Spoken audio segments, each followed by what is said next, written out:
In this presentation, Venus, Damini, Alexa, Matthew, and Prakriti will analyze team effectiveness of a company that went through a merger and strategies to improve it as part of the MBA program at Westcliff University. We will touch a little bit on the overview of a case study, the shipping industry accounting team. The company background of the case study we will discuss is on accounting services provided to shipping industry clients. There is a merger of three accounting services firms, and the resulting unified firm is now called Goldberg, Chu and Mackay Associates, what we will refer to as GCMA. There are different regions where the merged company operate in Boston, Miami, Seattle, and Los Angeles. The team members of the merged firm will be composed of Steve in Boston, Elias in Miami, Susan in Seattle, and Brad in Los Angeles. The project goals are that the team have been assigned to work in shipping industry projects and to concentrate on strategic planning and client acquisition. And the team faces challenges regarding communication, since they're all on different time zones and have different preferences of communication and styles and channels. There are differences in work-life preferences that are difficult to accommodate since Steve has kids and family responsibilities, and Brad prefers to have a flexible schedule. And because of the three firms operated in a different way before the merger, the group needs to work on finding a unified strategy to operate on. So let's first discuss what's a team. So teams are a group of two or more people who interact, influence each other, and are mutually accountable for achieving the common goal. And they perceive themselves as a social entity in an organization. The main characteristics of a team are as follows. First is the permanence, and the second one is the skill diversity, and the third is authority dispersion. So permanence refers to the duration to which the team formed exists. And in the skill diversity, it refers to the degree to which the individuals bring diverse skills and knowledge to the team. And in the authority dispersion, it's nothing but what degree the decision-making responsibility is relied on each and every team member, or is it just on one team member? Based on the study done by 110 IT professionals, they realized that to maximize productivity in an organization, they need to build and maintain an effective team. Let's discuss the virtual teams. So in the case study, the team that is formed is falls under the virtual team. So this consists of team members who operate across space, time, and organizational boundaries are linked through information technology such as Zoom and Teams to achieve organizational tasks. This may be a temporary task force or a permanent service team. So the type of the team formed in this case study is mainly a virtual team because they are all located in various geographical locations. And the permanence here in this case study is high because most of the companies that form the merger, the accounting specialists are grouped into the team where they have to coordinate various tasks and report monthly accounting statement and issues, and also develop strategies for attracting more clients. Next, in the skill differentiation, the degree we are talking about is medium, because all the members in the virtual team are shipping accounting professionals, who has the same skill level. And the authority differentiation, so it's a medium level as well, because each and every accounting firm personnel has their own equal say. And based on the Bureau of Labor Statistics found that 27% of the US workforce was working remotely at least part-time as of August and September 2022. So was the team necessary? Using the model from the test book, it would totally help out with basically painting a good picture of how the work culture was within the environment. And so understanding that the virtual team was needed since all these different people were across the country, you get this feeling there was these high expectations to how the team should perform.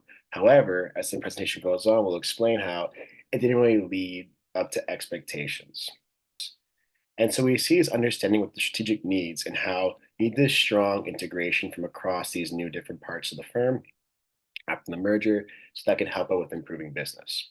Furthermore, the Synergy's goal of basically this cross-office collaboration, making sure that all the different parts of the company is working strongly, helps go to create more success. Now, the one thing about forming this group, there was these high expectations, yet they were hoping to create value, but the way they were formed was kind of in question. And so all these high expectations, yet not the best execution, truly hurt this company in terms of the way that they should have operated. Now, according to a study, you need to have strong leadership to help out with the risk. And in this case, you go to see that there's not much real leadership there that's apparent, and it comes to do with lack of accountability and other aspects between the narrator and other parts of the team across the country. Richard Hartman, a renowned psychologist and organizational scholar, developed a model of team effectiveness that we will discuss in this presentation. An effective team meets organizational objectives and goals while fulfilling each team member's personal needs. And the team is able to stay in the performing stage of the team development process until the goals have been accomplished. Now, team effectiveness can be influenced by external conditions such as organizational environment, task characteristics, team design, and internal team processes. So if we look into the organizational and team development, it's very important in determining team effectiveness through organizational support, through rewards and team-based structure, resources for training and information, through leadership and societal pressures. And these can motivate teams to adapt and improve their performance. So there are several elements to team design. One is the task characteristics. So they should be structured. Complex tasks require teamwork, and teams that have a higher task interdependence can better teamwork and can be more coordinated. The team size also has an influence.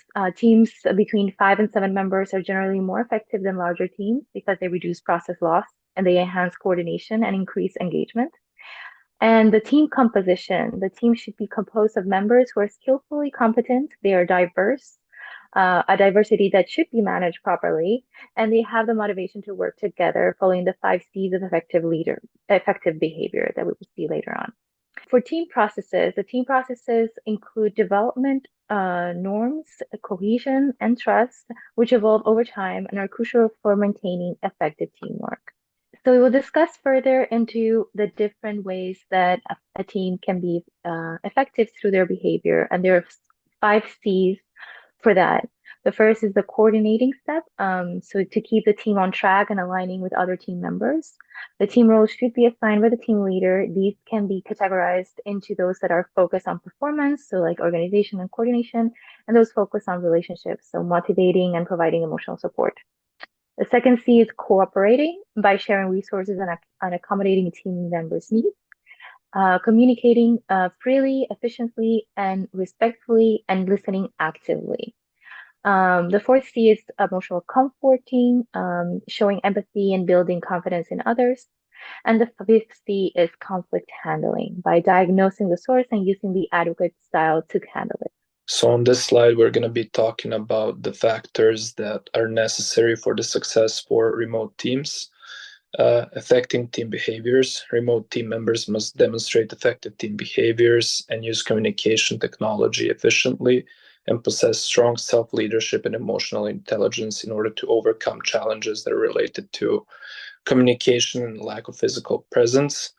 Also, communication channels are very important. Remote teams should have access to a variety of communication tools such as messaging or video conferencing, and have flexibility to choose the ones that are best suited for their needs. Structure and clarity. Remote teams need clear objectives, documented processes, and well-defined roles and responsibilities. Sometimes also face-to-face meetings are very important. Even though remote teams are primarily working virtually, it's important to meet in person early in the team development process. Benefits of digital communication. The first benefit is efficiency. Digital communication allows for quick transmission and editing of messages and asynchronous nature. Digital messages do not require real-time interaction, which allow flexible communication. Also, reducing social status differences. Fewer non-verbal cues are present to indicate the authority, and it reduces status distinctions between people. In terms of strengths of team effectiveness model, the strengths for the team environment are flexible work schedules and cost effectiveness. The team provides flexibility in work hours, which is an important strength of the team environment, especially given diverse personal and professional demands of each member. You have flexible schedule to accommodate your family obligations, and that allows you to be productive without sacrificing personal responsibilities. And also the cost effectiveness of remote teams is significant as it eliminates the need for physical office spaces, which incur big overhead costs such as rent, utilities, office supplies, equipment, and furniture. In terms of team design, the strengths are clear purpose and shared goal, high task interdependence, and ideal team size for coordination. The overarching goal of attracting more shipping clients is clear, and that gives the team a unifying focus. Also for interdependence, for example, in the monthly reports and some aspects of client work, each team member seems to work on their own assignments related to their geographical region or clients. And you would submit your own report and coordinate with others, but your individual tasks are largely independent of one another. And a team of 4 is often seen as optimal size for communication and coordination, especially in a remote or geographically dispersed setup. Strengths for team composition, individuals with specialized knowledge and strong individual experience, diverse expertise and access to original resources. The team is consisted of individuals with specialized knowledge in shipping industry and accounting, and it is beneficial in terms of technical capability. The composition of the team also includes members from different offices and formerly different companies that bring specialized knowledge of the shipping industry. And the team has access to resources across all these multiple locations. So it's an advantage for tackling complex tasks related to the shipping industry. And the strengths of the team processes are commitment to task and collaborative decision making. Even though the efficiency and frustrations are there sometimes, the team members are remaining committed to the task at hand. Even at challenging times, the team engages in active discussions to resolve misunderstandings, which indicates commitment to collaborative problem solving and decision making. And so now going into the weaknesses using the team effectiveness model, for the team environment, you see a lot of communication challenges and lack of accountability. And it feels like there's more of a burden for these workers rather than actually going to the job and enjoying it. Now, that could be because of the team design having a lack of leadership, as we see there's no real roles being clarified for these team members. Also, you see a sort of a thing where Brad and the narrator in the case, they're kind of going back and forth, and there's this huge struggle through communication. And each task for each worker tends to be very reliant on each other. So we have that inefficient relationship. It sort of hurts the company's success. You see sort of this lack of diversity too, which could definitely hurt, as there's one woman and 4 different guys. Also, we're not sure about the cultures that are being into the team members. And so furthermore, you see misalignment of behaviors. We have Brad who operates his own ways, and then other people across the country operating their own other ways. As you go forward and forward, you get to see this understanding of how these weaknesses play a huge role in how the company acts, and that's not a strong way to act, I guess, for being successful and help improving your client base.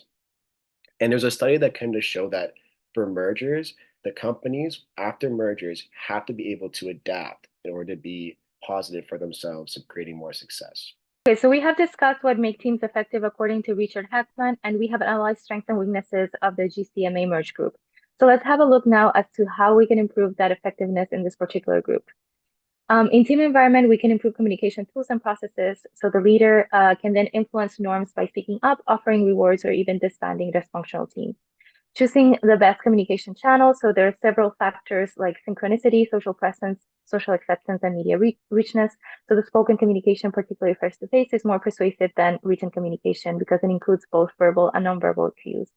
We can introduce rich channels of communication. So while digital cues like chat messages and video conferences and task management systems offer significant potential, the right tool should be chosen based on the task at hand. So richer communication methods are sometimes necessary for complex or ambiguous issues.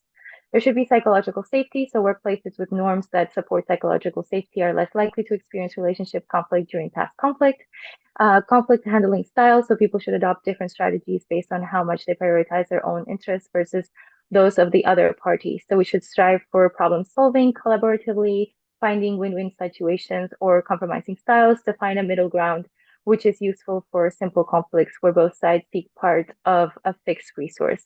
So they may not lead to the best outcome, especially when mutual gains are possible. According to Thomas and Kilman conflict management model, collaborating style, combining cooperation and assertiveness is considered the most effective approach.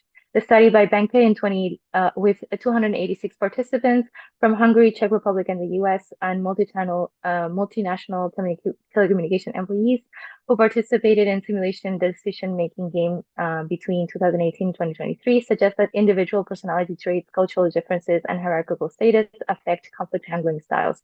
So higher status individuals tend to prefer interactive styles, while those with lower status may lean toward avoiding or accommodating styles. Cooperative and collaborative styles tend to correlate more with lower stress management.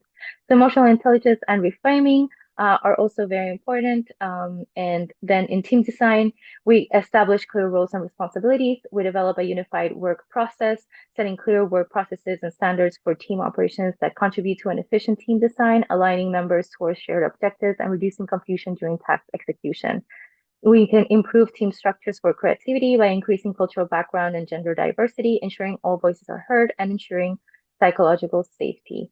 Methods like brainstorming, brainwriting, electronic brainstorming, and nominal group technique help improve creative decision making by encouraging idea generation and minimizing issues like production blocking and evaluation apprehension. We can also increase cohesive teams with high interdependence among tasks and are more effective in long term as they ensure that team members rely on each other and coordinate their efforts towards a common goal. So the data collected in 90 virtual teams in 388 team members by Fang et al. In 2022, using the path goal and social learning theory to understand how authentic leadership affects virtual performance, determined that it correlates positively with virtual team performance, with high quality interpersonal relationships serving as a mediator. So task interdependence further strengthens this relationship. So in team composition, we can focus on fostering team cohesion through tailored team building activities aimed at improving team development, such as goal setting, problem solving, and role clarification to create shared mental models and interpersonal relationships to build trust, manage conflict, and strengthen social identity. We can also develop trust, which is essential for team relationships based on beliefs in others' ability, integrity, and benevolence. So the team could start building knowledge-based trust based on their competencies and experiences and getting more consistent and predictable by receiving more training and on-time management and setting clear norms by which to operate. The team could strive for identification-based trust through shared values and active listening. They could address also conflict resolution through strategies that should be considered when looking at team composition, as members differing from different backgrounds and personalities and conflict handling styles may affect their interactions. So training on conflict resolution and emotional intelligence is key to managing team dynamics. On team processes, we can schedule regular check-ins and strategy meetings to improve interpersonal communication. So the center should empathize with the receiver, repeat key messages, time the message well, and focus on being descriptive rather than evaluative. And the receiver should practice active listening. Separation of the task and relationship conflicts. So conflict theory suggests that the task conflict, disagreements, and over other issues can be separated from relationship conflict. And effective negotiation advises separating the people from the problem to minimize relationship conflict. We can take into account cultural and gender differences in conflict handling styles. So people from collectivist cultures tend to prioritize group harmony and may prefer avoiding or problem solving. Men are more likely to use forcing style, while women are more likely to use avoiding styles. So in a study by Sirish et al. In 2023, it proposes cultural intelligence for global virtual teams framework suggesting that cultural intelligence dimensions such as motivation, cognition, metacognition, and behavior serve as cultural adaptation mechanisms that foster creativity and enhance performance in global virtual teams.